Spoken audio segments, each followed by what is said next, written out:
تفسیر القرآن۔ آج کا سبق سورۃ النساء آیت نمبر 15 اور 16۔ اعوذ باللہ من الشیطان الرجیم، بسم اللہ الرحمن الرحیم۔ واللاتی یأتین الفاحشۃ من نسائکم فاستشہدوا علیہن اربعۃ منکم فَإِن شَهِدُوا فَأَمْسِكُوهُنَّ فِي الْبُيُوتِ حَتَّى يَتَوَفَّاهُنَّ الْمَوْتُ أَوْ يَجْعَلَ اللَّهُ لَهُنَّ سَبِيلًا وَاللَّذَانِ يَأْتِيَانِهَا مِنكُمْ فَآذُوهُمَا فَإِن تَابَا وَأَصْلَحَا فَأَعْرِضُوا عَنْهُمَا إِنَّ اللَّهَ كَانَ تَوَّابًا رَحِيمًا۔ ترجمہ: تمہاری عورتوں میں سے جو بدکاری کا ارتکاب کریں ان پر اپنے میں سے 4 گواہ بنا لو، چنانچہ اگر وہ ان کی بدکاری کی گواہی دیں تو ان عورتوں کو گھروں میں روک کر رکھو یہاں تک کہ انہیں موت اٹھا کر لے جائے یا اللہ ان کے لیے کوئی اور راستہ پیدا کر دے۔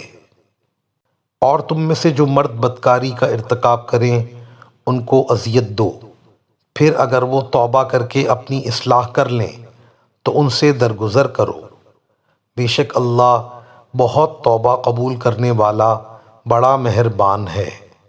ان دونوں آیتوں میں زناکاروں کے بارے میں بعض احکامات بتائے ہیں۔ اول تو یہ ارشاد فرمایا کہ جو عورتیں فاحشہ کام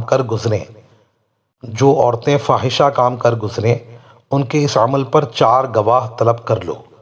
جب کسی عورت کے بارے میں یہ بات سنی جائے کہ اس نے ایسا کام کیا ہے تو خبر چونکہ کانوں کان محلے اور بستی میں گونج جاتی ہے، اگرچہ جھوٹی ہی ہو، اور یہ عورت کے لیے اور اس کے خاندان کے لیے بدنامی کا باعث بن جاتی ہے۔ اس لیے شریعت اسلامیہ نے گواہ کو طلب کرنے کا حکم فرمایا۔ اس قسم کے امور گواہوں کے بغیر ثابت نہیں ہوتے۔ جب حاکم کے پاس معاملہ چلا جائے تو وہ گواہ طلب کرے۔ یہ گواہ صرف مرد ہوں گے، عورتوں کی گواہی اس سلسلے میں معتبر نہیں۔ گواہ بھی 4 ہوں گے اور مسلمان ہوں گے۔ دیگر امور میں 2 مردوں کی یا 1 مرد اور 2 عورتوں کی گواہی معتبر ہو جاتی ہے، لیکن چونکہ یہ عزت و آبرو کا معاملہ ہے اس لیے اس میں سختی کی گئی۔ جب تک 4 مرد گواہی نہ دیں اس وقت تک کوئی سزا نہیں دی جا سکتی۔